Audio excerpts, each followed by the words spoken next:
Hi, everybody. It's nice to see you. Thank you all for coming. My name is Tony Lucetto. I'm the chair of the Comparative History of Ideas Department, and it's my great pleasure to welcome you to today's event, which is exploring the wilderness in quotations, how we think about the outdoors critically, how it is a possible place for careers and also a place for lots of questions. We are very lucky to have three terrific panelists who are connected to CHID and the university in all kinds of great ways. I will ask them in just a second to introduce themselves, but first I just want to say that this event will be recorded. So folks in the room, just so you know that we're recording this on Zoom and we'll make it available to folks who weren't able to join us today. But as this is co-sponsored by the Comparative History of Ideas Department, and I want to throw in the Jackson School too, because we have folks who are helping us from that unit as well. I want to say a word about the ambition of this program and this panel. One is to really provide practical ideas for students who are thinking about opportunities after or even during their University of Washington experience. And the second is, as we often do in CHID, to really subject those experiences to critical interrogation and think about some of the difficult questions that come up when we think about what are the bodies that sometimes seem in place and out of place in particular settings. The environment, I think, is one of those places that often has its ghosts. It's haunted by settler colonialism. It's questions of unequal access are very much present when we think about outdoor recreational activities. And our panelists are here to really kind of guide us through some of those really interesting and sometimes fraught questions. So without further ado, I'm going to maybe start at the end with Caitlin. If you could just start off introducing yourself, saying a little bit about your connection to the university and maybe where you are in your life and what you're maybe planning to do. Yeah, I'm Caitlin Quirk. I was an international studies and Latin American Caribbean studies student here at the University of Washington and graduated in 2022. Since then, I have spent a year where I traveled centering my time around a long distance through hike and work exchange on land collaboration or cultural land practices in different countries, and then have spent the last bit of time working in outdoor education and environmental conservation nonprofits, and will be going to school at University of Utah for a master's in environmental humanities in the fall. So a lot of life has been centered around the outdoors and different environments in the past few years. Thanks. Thanks, Caitlin. Tisby? Cool. Can you repeat the exact specificities of the question? Whatever you'd like to share. Who are you? Where do you come from? What's your connection to us? Okay. That's fine. Sounds good. Yeah. Okay. My name is Tisby. I use she, they pronouns. I'm a senior this year, a fifth year. I'm graduating this spring. And yeah, I'm connected to the university as a CHID major in the process of finishing up my thesis. And then I also am in a bunch of different clubs and work for UWild, which is our outdoor education program, which is my biggest connection to the outdoors within UWild or within UW. Yeah, I'm graduating. This hard-hitting question, what am I going to be doing? Would love to stay at UW in some sort of I don't really know what. I've learned throughout my time that technical skills in the outdoors are very stressful, but the teaching aspect is something that I really love. So would love to do something about teaching, advising, that kind of thing. But I'm not particularly passionate about continuing outdoor work. And yeah. That's great. Thank you, Tisby. Mm-hmm. Really? My name is Willie, he, him. Where to begin? Okay, I want to kind of chart my connection to nature through my life. So I grew up spending a lot of time in the outdoors on the East Coast, and I moved to Seattle 15 years ago for a number of reasons, but the primary reason being attracted to the North Cascades and the mountains of the Pacific Northwest that I had never visited. And I came here in July 2009 with a summer work contract to be leading students on some wilderness trips in the North Cascades. And, there's been some back and forth since then, but essentially I've never left and I've lived here since then. And my day job for the last 20 years has been leading a web-based education nonprofit called Om Prakash. And that is related to my work in the outdoors in various ways. But the more direct connection is that I moonlight as an outdoor educator and mountain guide, primarily here in Washington and elsewhere in the Northwest, but I've had the privilege of leading that sort of trip throughout the Western United States and a little bit in India and Japan and South America and elsewhere. So that's a little bit about me, and it's a pleasure to be here. Well, thank you all. So I think what we're going to try to do is we're going to kind of go back and forth between the practical and the kind of intellectual and maybe political. So maybe let's start with just the real kind of nuts and bolts. How did you get outdoors? How did you get support for it? What were the opportunities? And maybe we'll start with you, Willie, and then we'll go down. So just Sure. kind of, yeah, how do you, for people who actually want to do this kind of work, Totally. how do you do it? Yeah, well,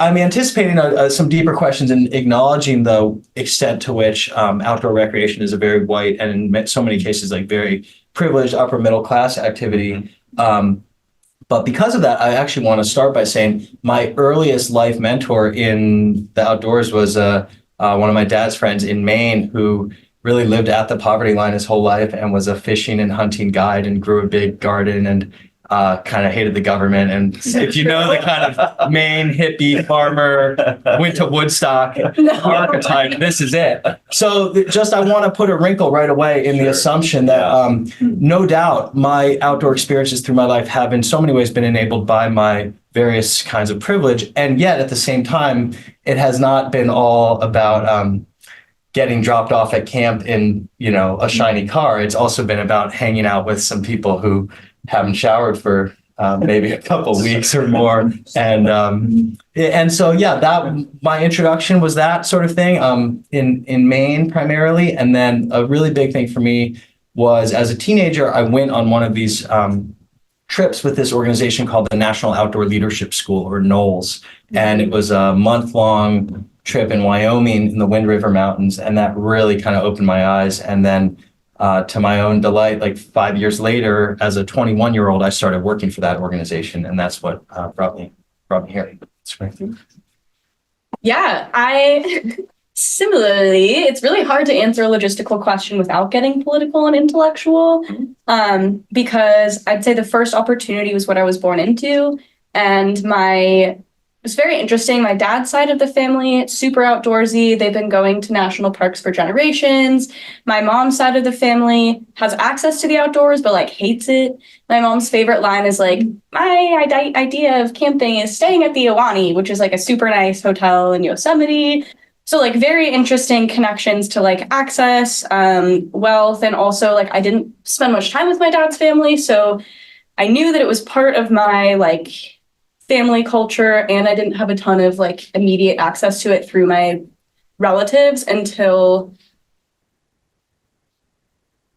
how do I say this? Well, a bonding opportunity that I had with my dad a lot was hiking. So that formed a really nice kind of positive association.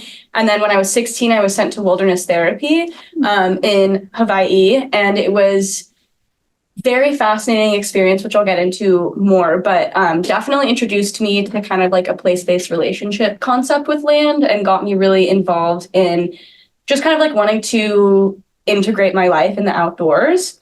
And again, I didn't have a ton of access to mentors, I suppose. So that's what I sought out in college. I tried really hard to get involved in the clubs, the outdoor stuff, organizations, UWild. I backpacked for the first time in the first year adventures program that UWild operates, which I now lead those trips with some of these lovely people here. And yeah, a big way. I also did Outward Bound, similar to Knowles. They're both very big outdoor education schools. I did an outdoor leadership course there that was a 2-month rafting, backpacking, climbing, and a woofer medical certification.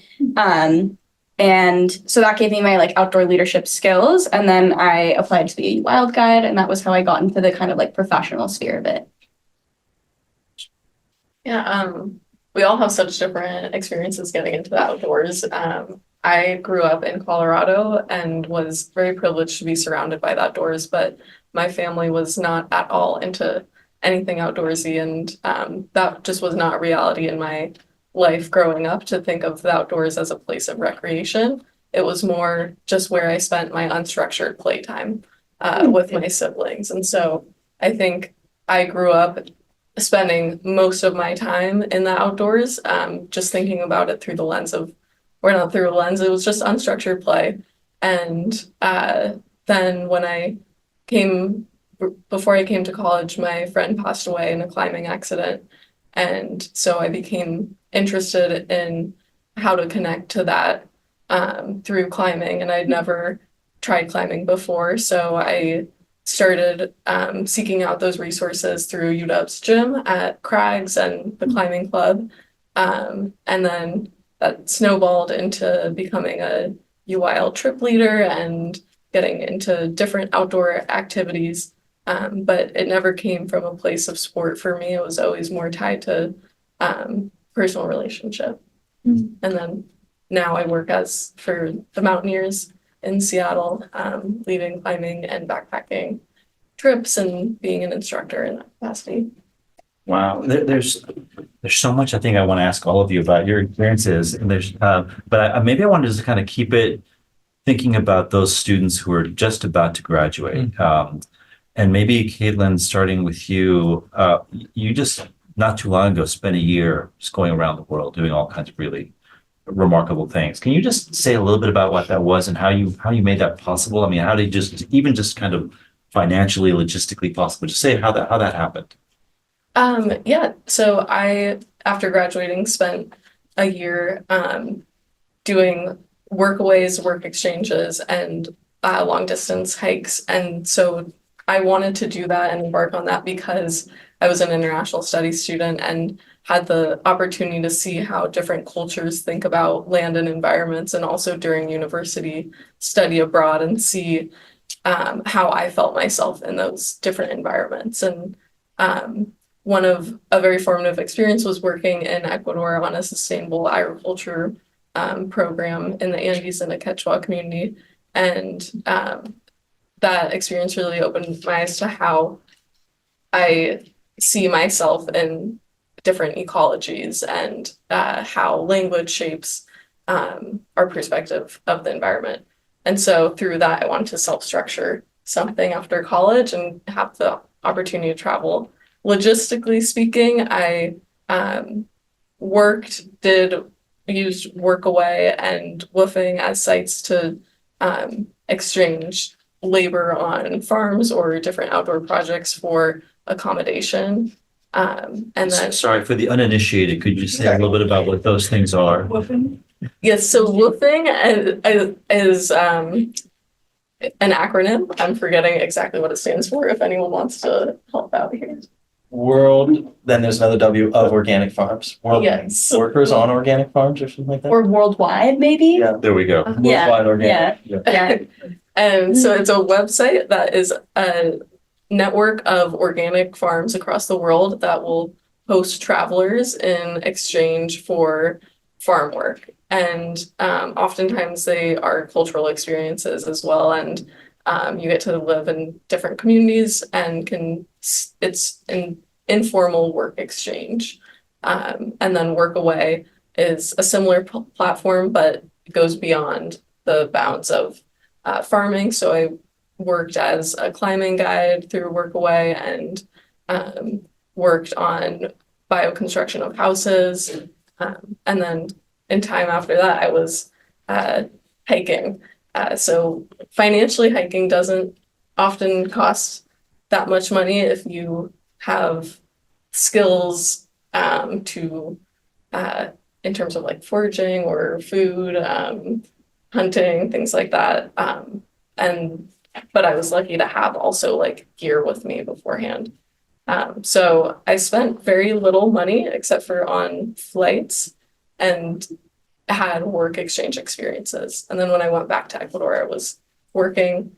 And so financially, it became feasible through those opportunities.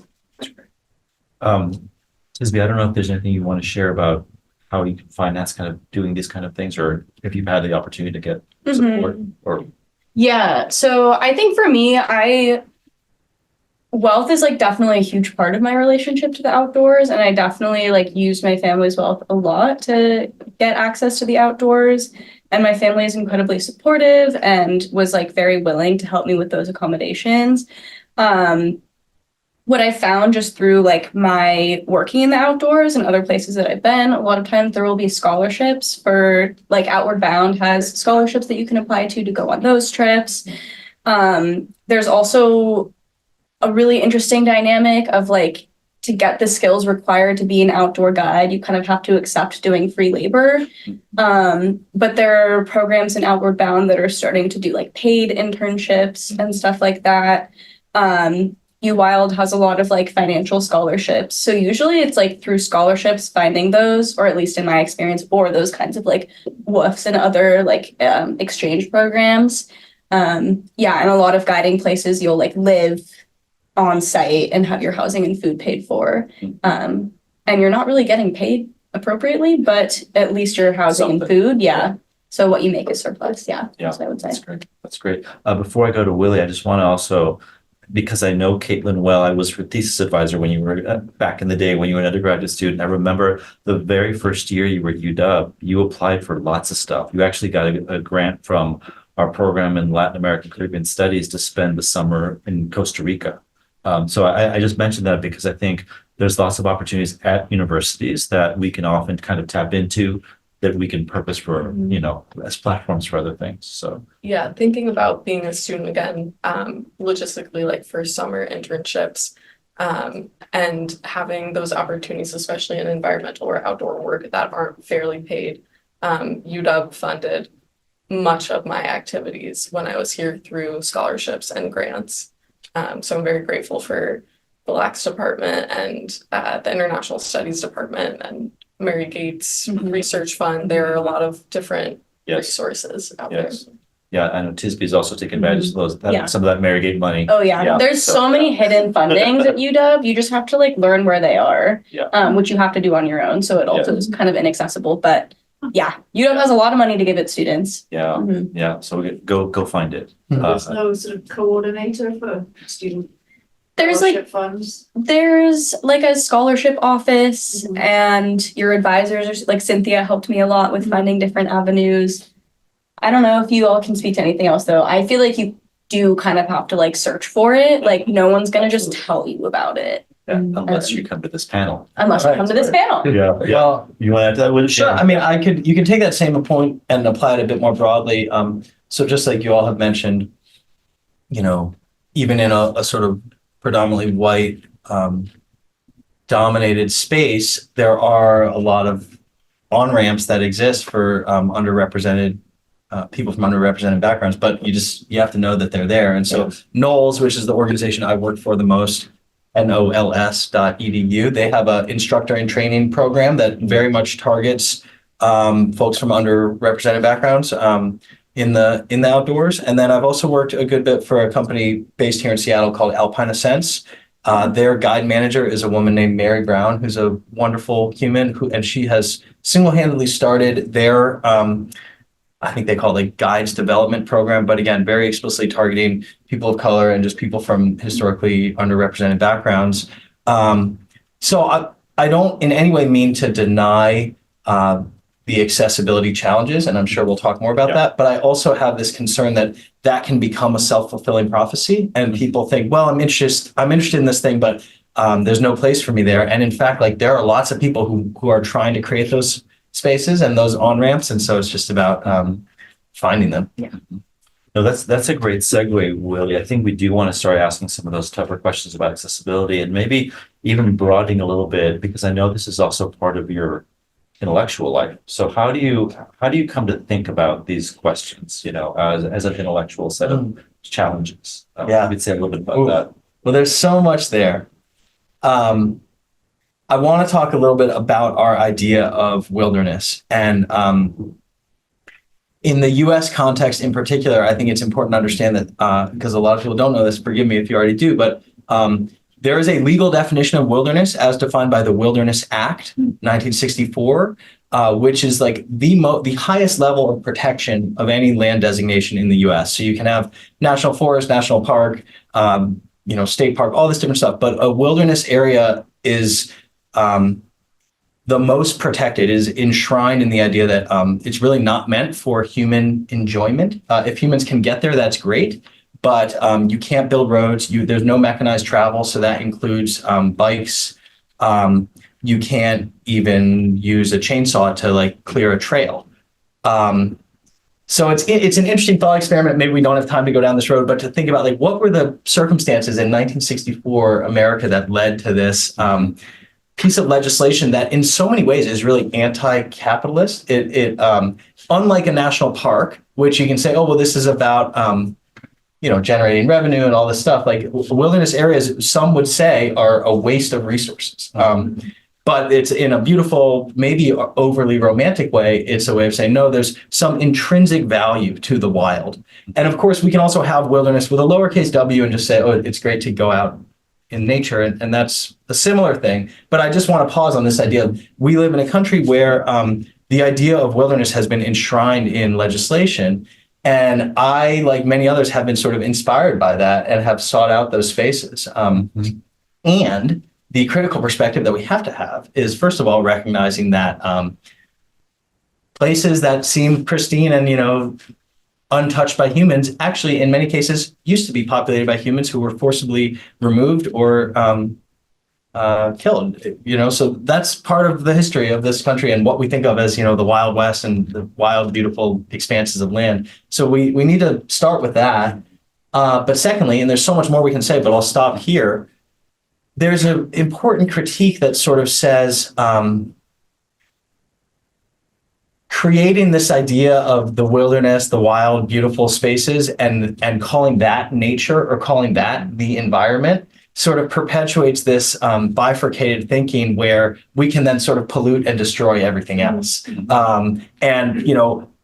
Conservation or environmentalism means protecting the beautiful mountains, and it doesn't necessarily mean thinking about what you bought at the grocery store or what you threw away. And there's even a beautiful excerpt from a book I highly recommend called Neither Wolf Nor Dog: Conversations with a Lakota Elder, where the narrator basically makes the point, white people think that a paved parking lot with no trash in it is better than someone's yard that has some trash in it, because we have this idea of like, as long as I don't have to look at my trash, everything's okay. And other ways of thinking, other kind of orientations to nature might take the perspective that, this is all one ecosystem, one wilderness, so to speak, and moving your trash out of sight doesn't actually solve anything. So I'll stop there. But those are some of the tensions that I feel are latent in our thinking about wilderness. Yeah, well, that's really great, Willie. And I also should say you're a modest, but some of these things come from the outdoors, but maybe picked up some ideas while you were a Rhodes Scholar at Oxford and picked up a PhD in education. So that may, so those things are also kind of rattling around it. Those are true. Yeah. And speaking of education, Tisbe, I'd love for you to kind of maybe build off what Willie said and how does this inform your thesis project in CHID? Because I know some of these questions about settler colonialism and the troubled teen industry are very much kind of at the center of some of the things. So if you could just maybe tell us a little bit about how you're wrestling with some of these big issues. Totally. So for background, my thesis is about wilderness therapy as settler colonial violence.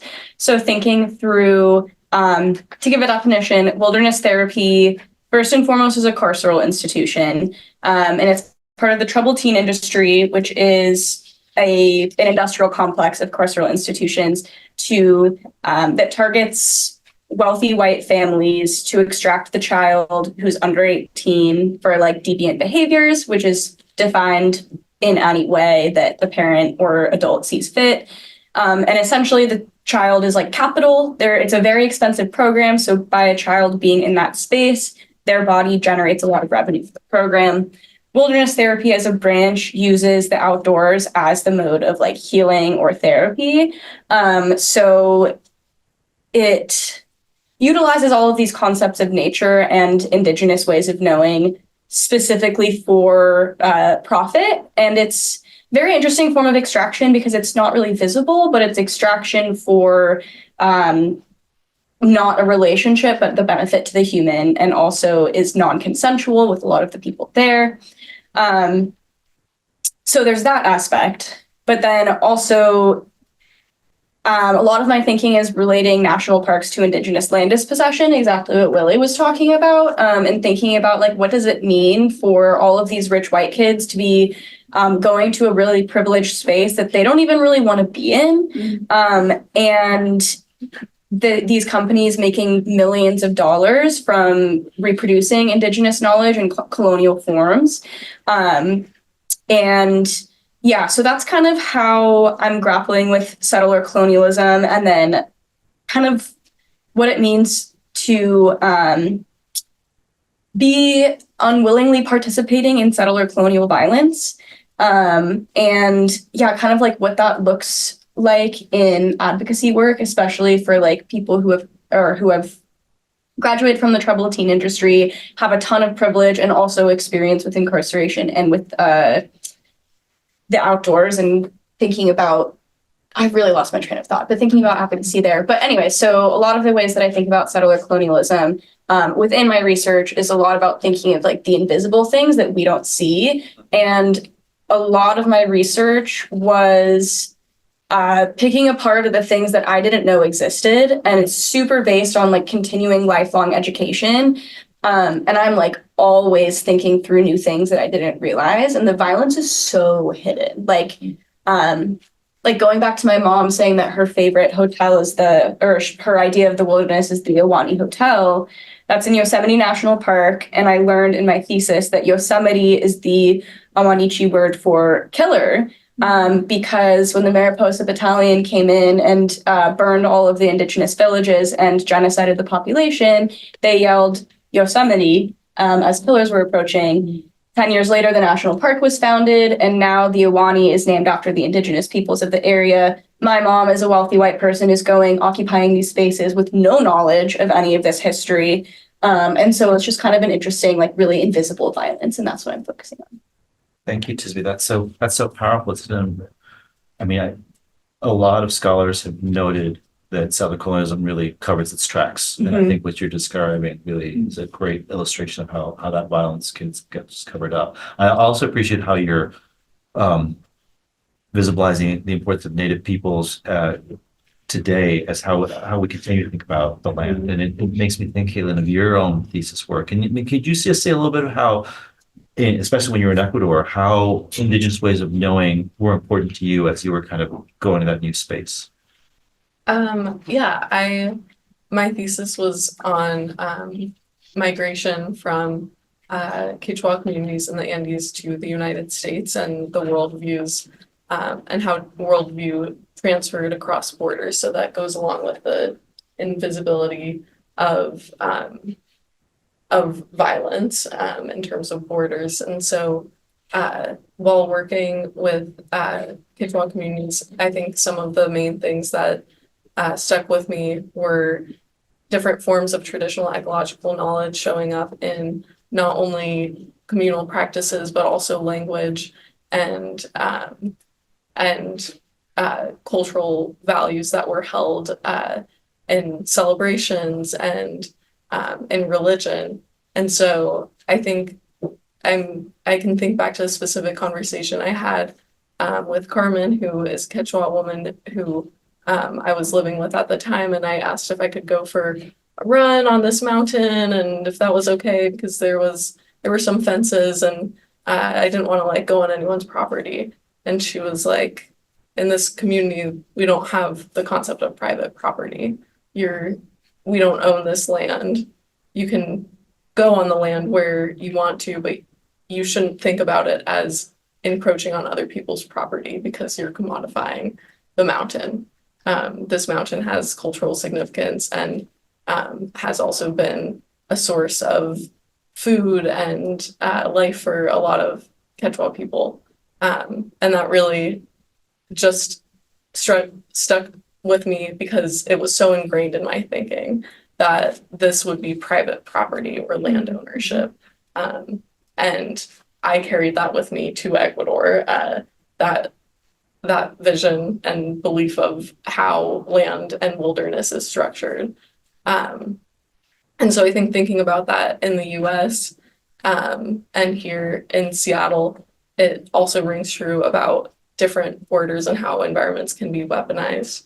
Like in your class on the US-Mexico border, we talked about how the desert can be weaponized against migrants and is a tool of violence. So as much as different environments can be forms of cultural significance and worldview, they can also be national security and weaponization. Yeah.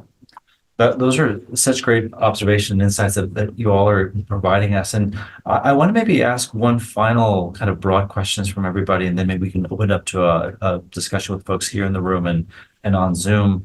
I'd love for you just to kind of give us some insights about your critiques of, what we were kind of jokingly referring to as the rock climbing industrial complex, because, we're in Seattle. I think we kind of know what that means. We kind of understand how people of certain income brackets can go to REI and get a lot of gear and just kind of do this stuff, but it's not for everybody. It's not for, there are those accessibility questions that have already come up in our conversation.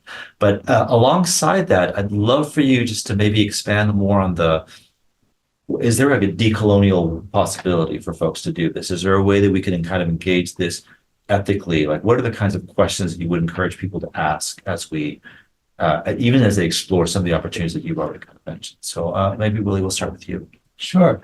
We've named some of it already. I'll bring in a critique of the sort of, I'll call it like toxic masculinity aspect, best represented perhaps by someone like taking a selfie of themselves on top of a mountain, and some of the language around like, oh, we're going to go conquer that peak or whatever. And this goes way back literally into like the age of empire and colonial powers, like dispatching, in many cases, literally like military units to go and plant the flag on top of the highest point and so on. So those are not just metaphors. That's like, direct line there to like a sort of domination narrative that goes along with climbing to the top of mountains and whatnot. And we can see that playing out in so many ways. And even if you want to take it away from like a particularly gendered critique or colonial, post-colonial critique, I would put it in like psychological, spiritual terms of a lot of people, regardless of their gender, ethnic, economic background, it's hard for them to be in nature or to enjoy nature or anything maybe outside of a kind of narcissistic frame. Or another way to put that would be, if you ask many people, like, would you still do this thing if you couldn't have a photo of it and you couldn't tell anyone about it? Would you still do this thing? I think for a lot of people that might be like, oh, I don't know. Or, hopefully they would say yes. But I just think so much of our, particularly in a social media era, but even pre-social media, just humans, I think, want recognition and validation. And a lot of experiences that people pursue in the outdoors and in the indoors are about that. And personally, I find that to be potentially debilitating. And a lot of the new research and media coverage of like why screens are ruining our children and whatnot, like would echo that in some ways. And yet, I absolutely believe there's a decolonial promise here. And there's so many ways to think about that. At the most basic neuroscientific cognitive development level, like there's a whole lot of research that talks about it's really valuable for kids to get outdoors, like full stop. And yeah. And to say like, oh no, that's just this white thing or that's just this privileged thing, I think is a fairly narrow critique. We can recognize just like genetically through evolution, through all kinds of different lenses, we can recognize that like, oh yeah, there's a lot of value to being outdoors. That doesn't need to mean camping. That doesn't need to mean climbing. That can be going for a walk in the city park or whatever. Exposing your body to sunlight, to natural light, getting out from under the fluorescence, looking away from the screen. Like, right. That's my first point. Just I think we should make sure that even as we critique the rock climbing industrial complex, we don't forget that being out of buildings is how our species has existed for most of our evolutionary history. So we shouldn't just like brush that aside. And then secondly, at risk, maybe, I hope this doesn't sound naive or like appropriative, but I think it's worth recognizing that most cultural traditions we could say indigenous, but it doesn't even need to be indigenous. Like, have some sort of rite of passage or vision quest type of archetype that often involves being in nature. And I don't want to over romanticize that. But what I'm trying to say is that I think, regardless of one's faith orientation or whatever, I think we miss a lot if we deny the potentially therapeutic and I would even say liberatory potential or promise of immersing ourselves in the other than human world. That could mean connecting with a insect that you find on the sidewalk. But there's a lot to be said about how connecting with other than human forms of life can help us reframe our human experience. And so as much as I so appreciate your critique of the wilderness therapy industry, I think we would be remiss to miss out on the therapeutic promises of wilderness. Yeah, just be one. Yeah, I echoing that completely. I think first, in terms of like outdoor sports and the way that we typically think it in the colonial sense in a white dominated space, super agree that there's so many non-white people who participate in those sports, non-wealthy people who participate in those sports, and those resources are available. In Seattle, there's like a bus line that can take you to different hiking trails on the weekends. There's like all trails where you can find different trails for yourself. There's like self-directed things you can do. There's communities. In Seattle, there's like Outdoor Afro. There's Melanin Base Camp. There's Diversify Outdoors. There's a lot of different communities in areas that are specific to people with underrepresented identities to help them get into those more like outdoor typical sports. And then I also want to echo the kind of like, you don't have to go to a national park to be in the outdoors. And I think that's where my like decolonial seed is like decolonization is a personal and daily practice. I love what you were talking about with the insects, and it makes me think of something that Alison Kafer, who's really big in disability studies, in one of her essays was talking about how also looking at outdoor sports from a disability lens is not accessible in a lot of ways, but the outdoors is accessible to all people. And she gave an example of like, what would it look like to interact with the water coming out of your faucet?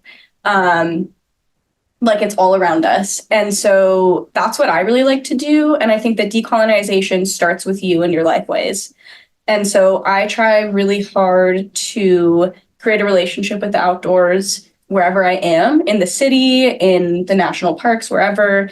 I'm also a tour guide, and we always give spiels about You Wild and all of the outdoor stuff. And something that I always say at the end is like, you don't have to exercise, nor do you have to leave campus to receive the benefits of nature. You can just like find a quiet spot in the quad and like take a book and your lunch, and you are getting the same exact benefits in just like an accessible way. So I like to play games like find the bird nests, where you just like look in the trees and see how many bird nests that you can spot. They're all over on sidewalks, in campus, they're everywhere. I try to like find different colors of plants. I like to like ask permission to enter a space and say thank you when I leave a space. So I think that those personal practices and thinking through how you can take away that binary, that really harmful nature culture binary, and integrate that within yourself, and also share that with others. And then also constant learning, being open to learning, being open to conversations, seeking out resources. I really like reading, so I do a lot of reading, but there's so many other ways to learn. Yeah, those are my thoughts. That's great. Caitlin? Yeah, I love what you all have said so far. I think the outdoors are like wonderful places to feel connection, and I think by giving up some control and being in outdoor spaces, we can really see a connectedness of environments. Here in the Pacific Northwest, we can see a lot of glacial and volcanic remnants. But so I think my biggest criticism of how we view wilderness is in terms of different silos, whether that's academic silos, thinking about nature and environmental science as one specific set of study that is very a white Western notion of knowledge. I think that the outdoors has the ability to connect us all and to also span across disciplines.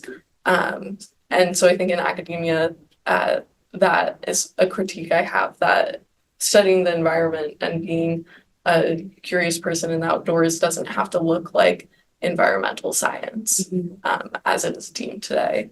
I also think that siloing happens in terms of the human non-human binary. And Lily, what you were talking about before of seeing nature as a place that you go and have an experience and then come back into everyday life. I think it has to be more overarching than that to have really fulfilling experiences with outdoors. So yeah, I guess one thing that I think is decolonial in interacting with different environments is just trying to see like real deep beauty in places. And I think those things are really natural when you stop and see a strand of light or how the water falls from your faucet. You're interacting with beauty on a level that I don't think we see much anymore in very capitalistic and consumerist societies. So I think the more we can interact with beauty, the more we're drawn back to natural settings. Fantastic. This has been so illuminating. I didn't grow up taking these kinds of experiences. I grew up in El Paso, Texas, and which is in the middle of the desert. So part of the reason I wasn't going outside because it was 110, So, and the one kind of experience I had when I graduated from college, I went to Stanford as an undergrad, and Stanford has a camp in Lake Tahoe. So I was a counselor. So my experience was hanging out with 5-year-olds while the parents, did whatever they wanted to do around, which, wasn't a certain education, but because it was through that really Stanford Silicon Valley lens, it was a very kind of a keyhole view into kind of what this world that you all are kind of describing so well. We have a lot of other kind of great knowledge in the room, so I just want to open it up for more questions and comments. I'd love to hear what folks have to say. Yeah, Luke. Yeah, thank you all. I'm interested because so I moved out here in 2015, kind of similar. We're gonna have a lot of reasons. One of them was like the mountains, and then I got here and I was like, oh, I don't have a car. Yeah. They don't really exist, you don't have a car, at least in terms of like being immersed in them. And I know at least like it's so easy to put your head down in Seattle in winter. You don't see them and they're kind of out of sight, out of mind. And I'm like currently in the process of trying to buy a car for the second time. But it just makes me think of a lot of the contradictions of like the needing for like fossil fuels to have access to these things, and like thinking about how like to get around.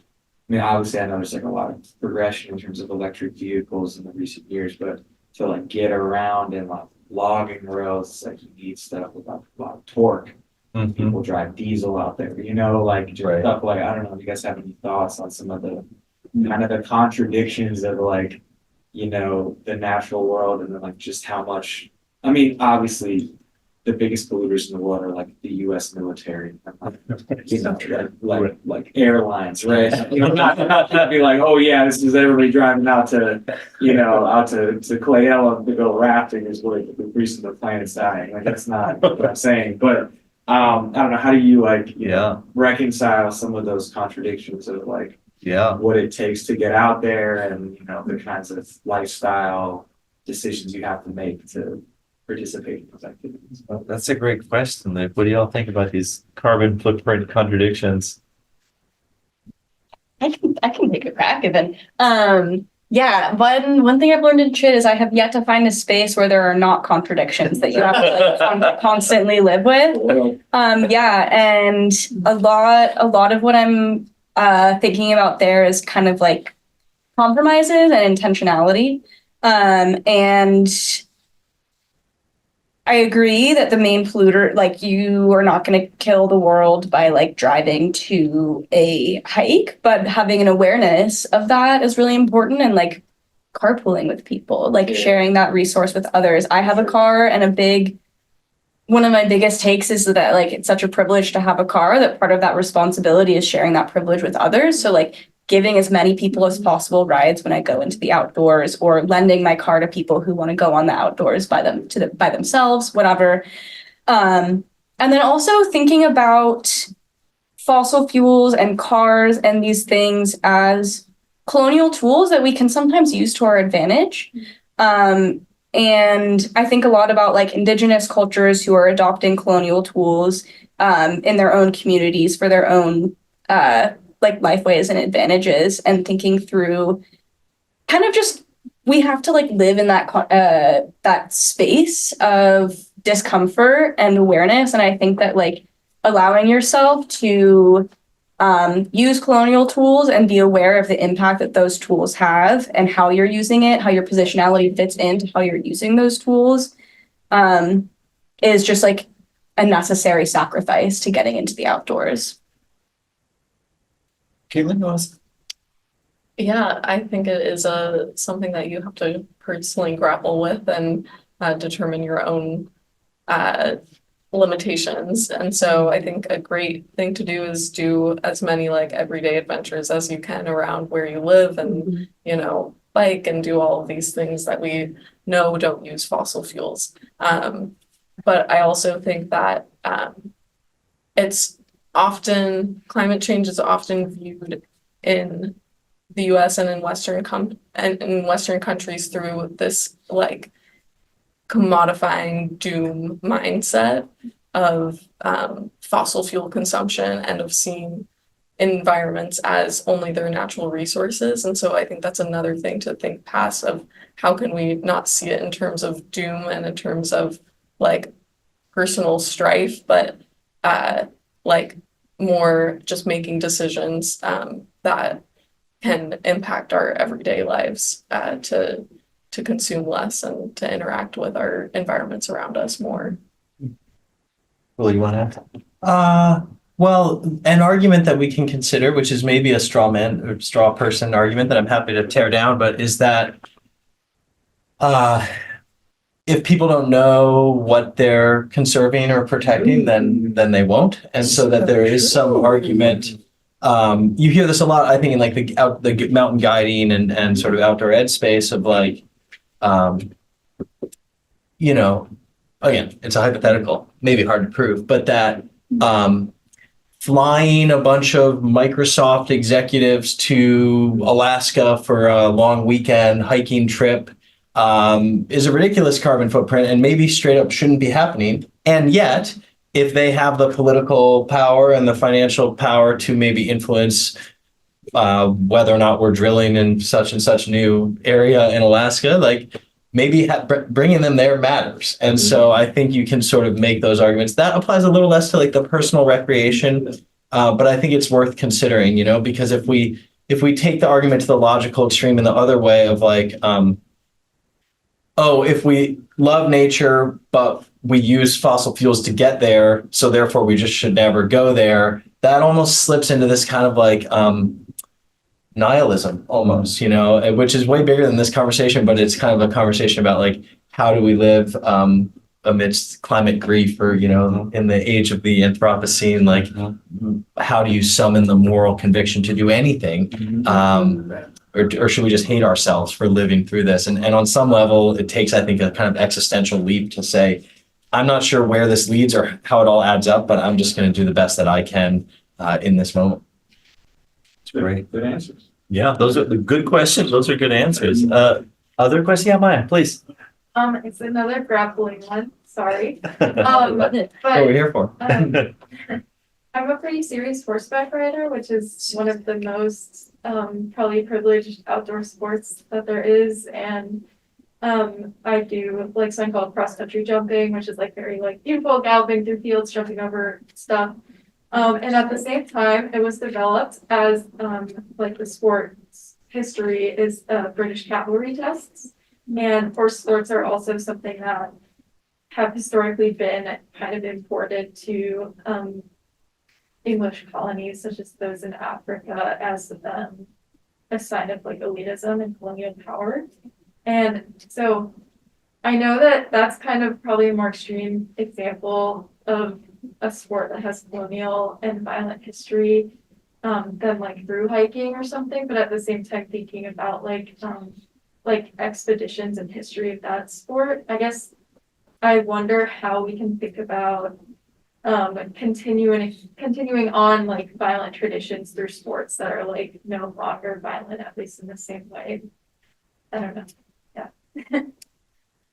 That's great. Anybody want to have any reactions to Maya's observation and question?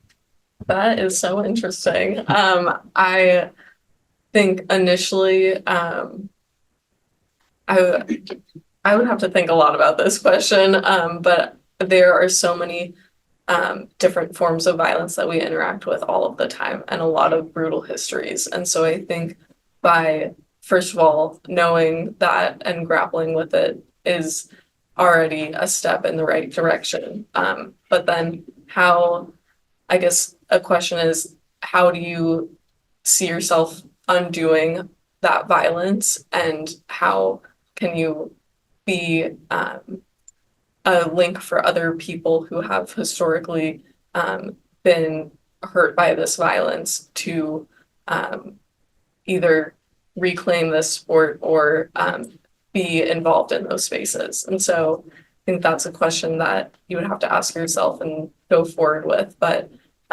yeah, through hiking and being on, a lot of through hiking has to do with being on indigenous lands that were dispossessed. So I think by knowing histories and then also knowing current realities and not putting it all in the past in terms of violence, but knowing that today there also are indigenous lands that we're hiking on, or sports that have sustained violence. But that's a very complex question, and I would love to hear your thoughts on it as well. Yeah, I'll take this like way out of the frame of just thinking about outdoor sports or nature or wilderness, and just to me, a lot of this comes to like a deeper, we could say spiritual or emotional, psychosociological kind of question about like, how does one grapple with one's privilege and or positionality and or complicity in history? And I think there is this temptation, maybe especially in contemporary discourse as it has emerged in the last like 5 to 10 years in the US on the left, broadly speaking. But this is maybe way bigger than just that. But there's a temptation to basically, divide the world and divide history into right and wrong, good and bad, oppressor, oppressed. And if we're seeing it through that lens, then obviously the temptation is to want to be on the right side of that. And, if your choice is like everything I do is either making me an oppressor or an ally of the oppressed, if that's our only lens, and then we say, well, horseback riding or whatever, through hiking, driving a car, very often we're going to say, well, that also is a legacy of colonialism or of violence. And so we just start to kind of like self-flagellate and kind of we end up in this place, I think, that we're almost frozen. It's impossible to move. We get locked into our own our intention to kind of reflect on our positionality ends up being a new kind of like carceral politics that locks us into a certain way of understanding ourselves and how we can relate to others. And so the maybe like most heretical thing that I can say today is that like, as much as it's important to reflect on positionality and reflect on questions of complicity, and to kind of say no to certain things at certain times, I also kind of want to reject the argument that like self-flagellation gets us very far. And I think there's a world in which we can say, there's this thing I love to do and it feels meaningful to me and it makes me a more full, loving, open-hearted person. And it also maybe allows me to connect with others and to kind of embody my politics in all kinds of meaningful ways. And it's totally connected to really messed up, brutal histories. And somehow I need to like make space in my heart for all of that rather than say, is this one good or bad? Is that one good or bad? So that's bigger than just talking about horseback riding, but that's what your question brought up for me. That's great. Anything to speak? I would love to add to this. Yes, this is a question I think about all the time.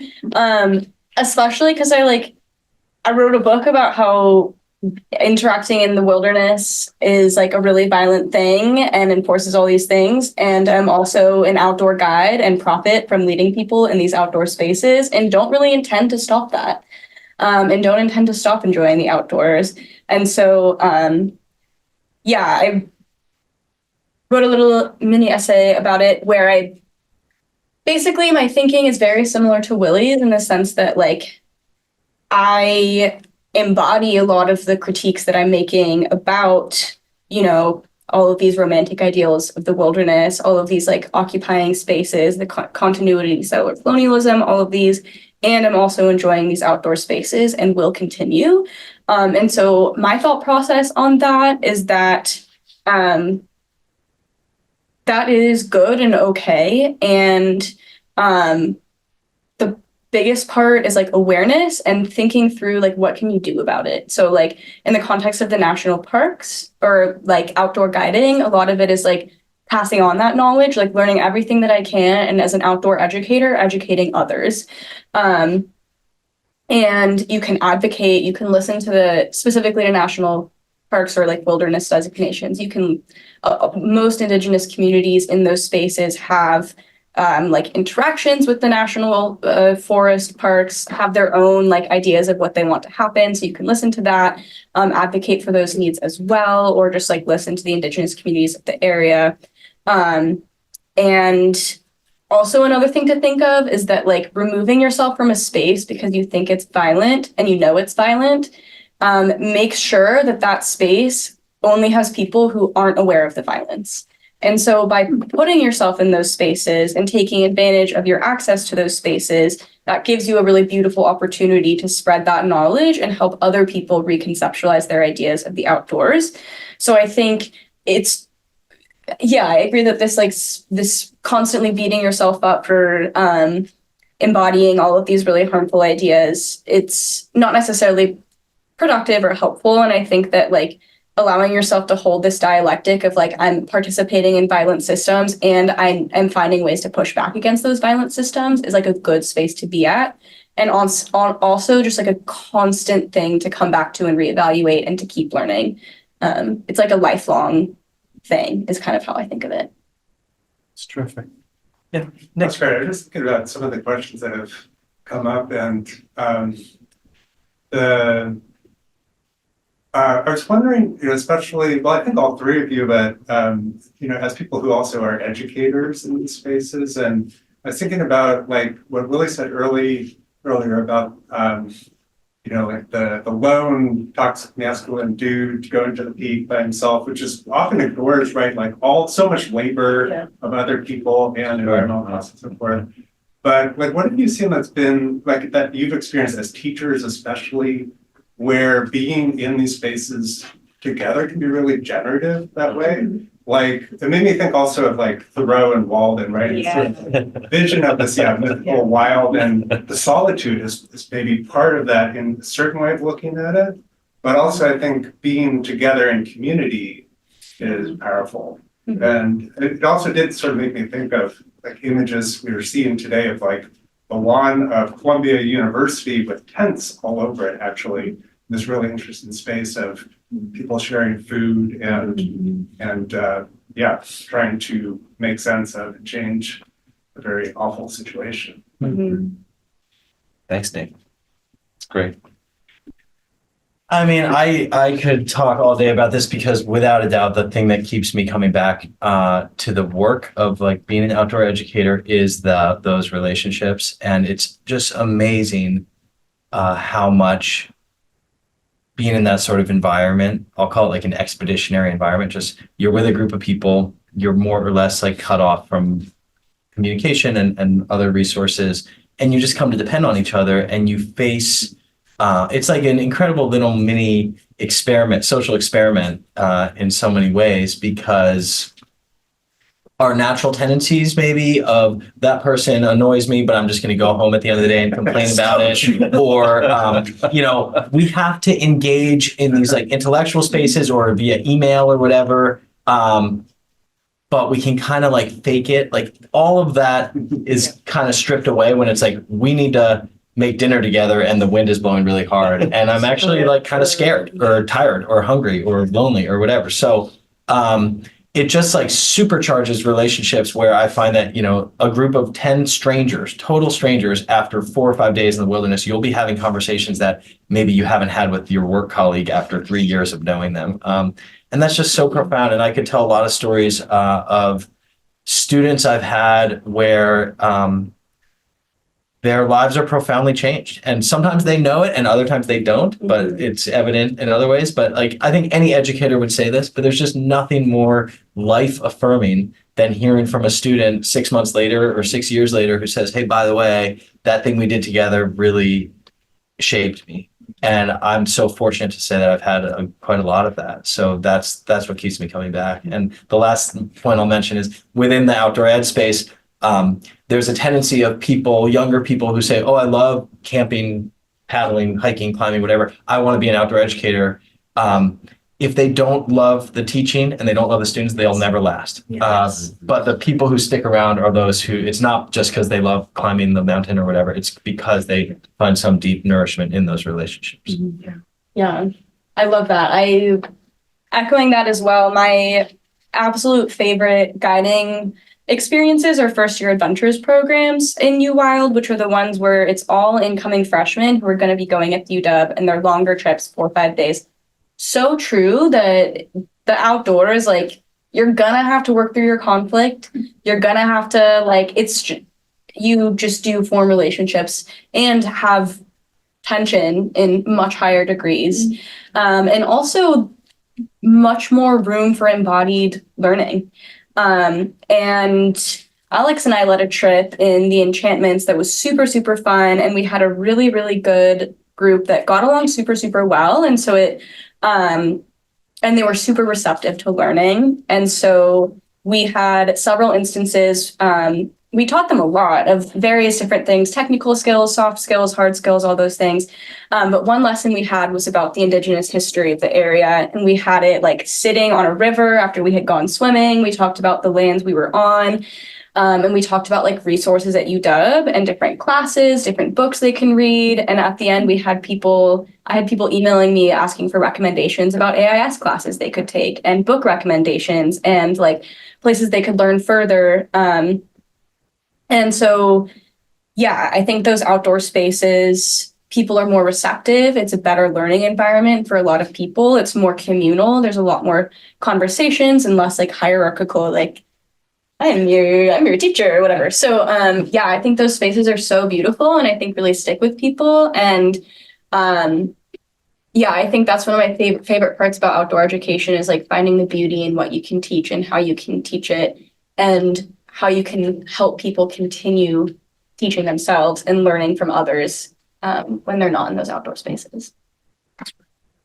Yeah, I think a beautiful part about place-based learning is that you form place-based relationships too. And that's something we so often don't have now with Zoom and online work and screens and everything. But when we can do really basic tasks together in very specific places, it just forms a bond that is so unique and really lovely. And I think there's a few examples that stick out to me on when I was at UW and was a UWild Adventures leader too. I led all women's backpacking trips for the first years, and it was so wonderful to see 18-year-old woman coming into UW and having all of these ideas and seeing how they saw their own strength reflected in the outdoors. And then also when I was doing through hikes in different places around the world, I came in with this mindset of, oh, I am an outdoor educator. But something I learned really quickly was that so many people would ask me to stop for a tea or share food, and something in outdoor recreation in the US, there's like a lot of weight considerations and ultra lightweight and also speed And by coming in with a plan and also with a sense of confidence as an outdoor educator into through hikes, I stopped so much and had tea with a lot of people and shared food. And it was such a like really cool experience to not be able to, or to be able to think about those activities outside of the concepts of specific logistical constraints. And so now I try and bring extra food or tea and stop more on trails here. That's great. Thank you. Any more questions or observations for our friends, panelists? Well, then maybe as one way of closing, I wonder if I could invite folks to share a recommendation of a book, or a podcast, or a resource that maybe could help us kind of continue the conversation. And maybe I'll start maybe responding a little bit to Maya's question. There's a former PhD student here, Diane Bauman, who's now a professor of anthropology at University of Idaho. Her dissertation was on Indian rodeo and the way that it was she's Blackfeet, and the importance that horses have been for intergenerational healing and just bringing together. And there's a family resemblance to tribal canoe journeys here, like the way that the outdoors provide an opportunity for opportunities to strengthen native sovereignty in really remarkable ways. So that's just one quick idea. And then you probably know David Truer. He's an Ojibwe historian. He had a very influential article not too long ago on a case for returning national parks to native nations, which is interesting. Yeah. So those are my two bits. Do you have it? Yeah. I did mention this before, but Neither Wolf Nor Dog by Kent Nurburn. I really love that book. And I also want to say something about Jim Harrison, Michigan poet and novelist. I'll just leave it with that. Look up Jim Harrison's work. And that is a person who I think a connection to nature infuses his poetry in such a beautiful, powerful way, and entirely unapologetic. I wouldn't call it romantic in the least. It's clear-eyed about many of the same sorts of tensions and kind of instances of violence that we've talked about today, and yet also beautiful. Yeah, I'm gonna have to ask these again because I want to write them down. But my first one that I think was the most influential and started all of this thought is Black Faces, White Spaces by Carolyn Finney, which is from the lens of African Americans in the outdoors and how that relates to national parks and wilderness spaces. Also, the other thing I have with reading recommendations is like not everyone's into nonfiction, and I wouldn't consider it the most accessible text. So I think a good text that's like super famous, and I think because it's so accessible to a lot of people, Braiding Sweetgrass, which I'm guessing a lot of people have read already, but always reiterate it because I think it's one of the more accessible texts. Also, my book, I did a, not for my reading, but what is it called? Bibliographic essay? Bibliographic essay? A bibliographic essay. I just learned the word for it. And so I have dozens of recommendations of books there, ranging from like podcast books, articles, things of different levels of like accessibility and enjoyment. They'll be in the CHIT office once they're printed.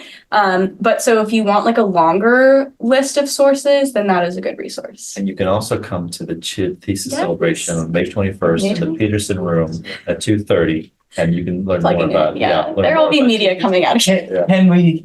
Would you share the title of your book and where we might find it? Absolutely. Yes. So it'll be on campus. I'll send PDFs. I can send a PDF to you, or are you still on campus? Okay, cool. Right now? I'll send a PDF. Okay. That's so cool. So it'll be there. It's called Deserted Destinies, Wilderness Therapy, Settler Colonial Violence. And I'll be handing it out on campus and then distributing the PDF to all known contacts that I have who have expressed interest in the past. Yeah, those are the ways to get it. Yes. But I will totally share it with you and anyone else who wants it. And anyone on campus, they'll open the CHIT office and I'll send it out to you wild staff. Caitlin, what recommendations do you have? Well, I would love to read that. I would recommend the novel Gilead by Marilyn Robinson. It just has a really beautiful way of describing a small town.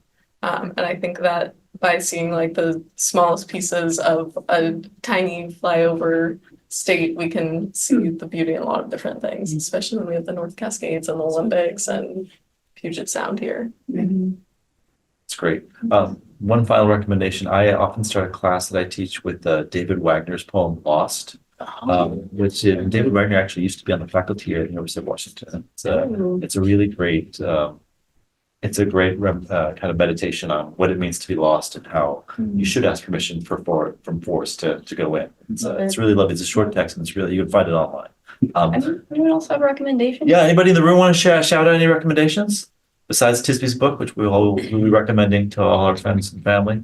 I think it's kind of in the same vein as Black Spaces, or White Faces, Black Spaces. I always screw that name up. But A Darker Wilderness. It's a collection of short stories. It was actually the foreword is written by the author of I forgot her name. Carolyn Finney. Carolyn Finney, yeah. The foreword is written by Carolyn Finney, but it's a collection of short stories that's from Black perspectives about wilderness. So It's great. Awesome. All right. I'll make a case for an oldie but goodie, The Idea of Wilderness by Max Olschlager. I had occasion to look at it again, and it's one of those books that is actually worth looking at again, 20, 30 years later. It's kind of like Orientalism by Said. Yes. Oh, did he write this yesterday? So there's one chapter in there where he talks about, how does he put it? Like idealizing wilderness lets us off the hook for idealizing the nature in our backyard. Right? He talks exactly about, stopping and looking at the grass and the sidewalk and how the kind of pastoral sense of, care for what's right there where you live, is maybe a more kind of ecological or sustainable way forward than constantly being, after the next peak or, taking a cruise to Antarctica. But I've been thinking about solitude, right? What part of the problem of the idea of wilderness, I think, to me, is that it just reinforces antisocial impulses to get away from other people. And, I'm guilty of this myself sometimes. It's like I go for a walk and I'm annoyed when I see someone else. I don't like that in myself. I grew up in Scotland where actually they have a very different relationship to land ownership than they do even in England or here. And there's no law of trespass. But I found since I've lived here, I've become a lot more kind of capitalist about my relationship to land. It's like, what are you doing on my trail, right? I'm here to get away from you.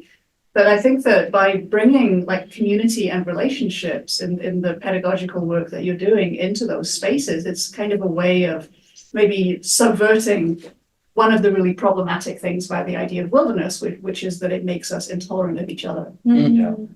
That's really nicely said, Lisa. Yeah. And it reminds me of, Mark Rifkin has this really useful phrase about settler colonial common sense. And he describes how he just got it, as he purchased a house in North Carolina, suddenly he felt the house was an extension of his body. But when we can ever just kind of interrupt that kind of naturalness of this is ours, or I belong here, I think that's it's a very useful reflex. Well, thank you all for joining us. Thank you all for incredible observations. Thank you, So Tony. join me and thank you. Good job, everybody. Thank you, Zoom. We'll see y'all later. Thanks, Take care. Bye. Thanks, Andy. Good to see you. Take care of yourself. Bye.